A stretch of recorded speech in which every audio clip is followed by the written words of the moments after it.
everyone. So dahil wala kaming content ngayon, so maglilinis kami ng aking anak. So yan po siya guys, ako yung nagwawalis at siya yung nagpupunas ng sahig. So inat lang.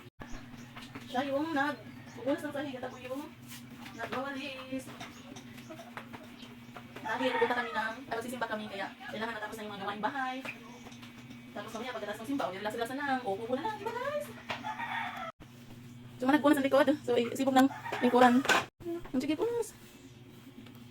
Sa bandang kusina na naman tayo pagkatapos dito sa sala. Saka tayo magpupunas ng isa.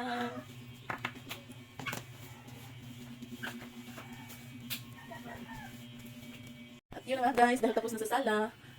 So dito na naman kami sa kusina. Kusina na naman. Magwawali. Tapos na po sa taas.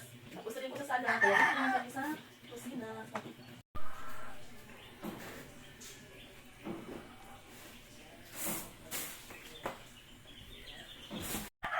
Guys, kusina namin.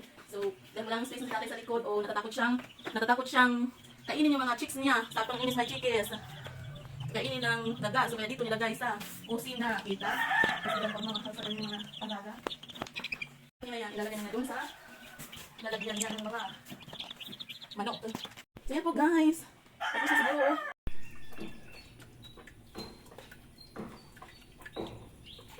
So, malinis na po. At yun nga, bumalik na siya sa kanyang pagtatablet, naadik sa tablet. Say hi! So tayo bukas, maglalabada sa mga pangsuot sa paa. So yun lang po guys. Happy Sunday everyone. Huwag kalimutan magsimba dahil linggo ngayon. Thank you!